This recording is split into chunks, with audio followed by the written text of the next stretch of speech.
Yes, sir.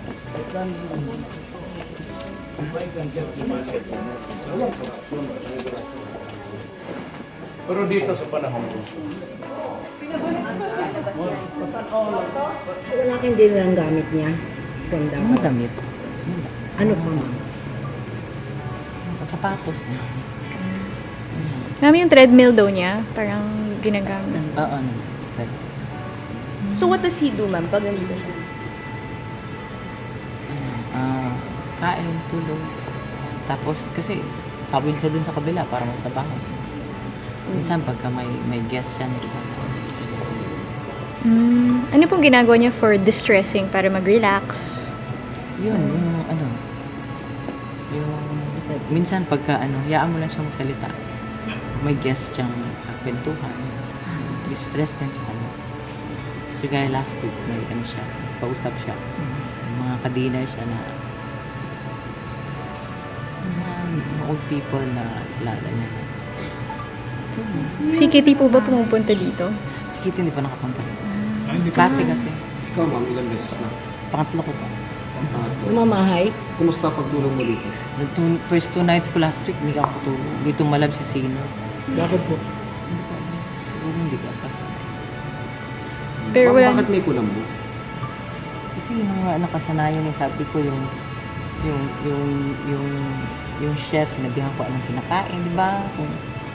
Para naman para naman at least minus-minusan yung di ba? Ano na nga eh.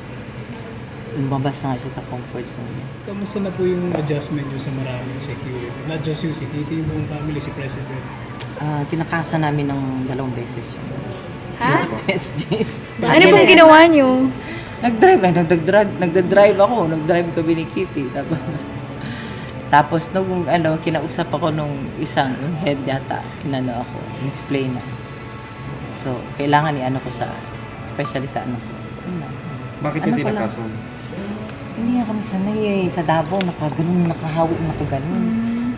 Kaya sa taga Davao, may nakahawi. Ano pong ginawa niyo nung tinakasan niyo? Nag-mall ba kayo? Nag-mall kami. Kailan nangyari yun?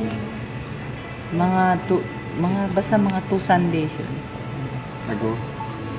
Hindi mga 2 Sundays ago. Basta 2 Sundays na Kunyari, pauwiin ko. Tapos, uwi na kayo. Uwi alis. Sunday ako. Papasit ka lang. Kayo talaga. Yun naman kayo napagalitan. Hindi, oh. Kayo pa yung nang-away. Sabi ko, buong pauwiin mo na yan. Hindi namin na-ticket sa Ma'am, may napansin kayo kay President as a person, change, nadagdagan, I'm sure, yung stress. Presidente na siya. Yung lang. Naawa lang ako sa kanya.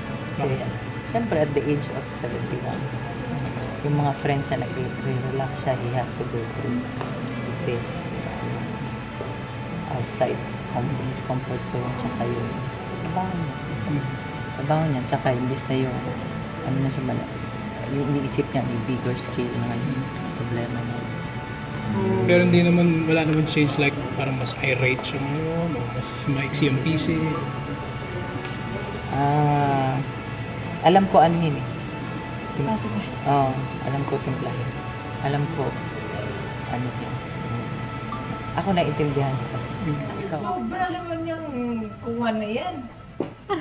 Bahay to.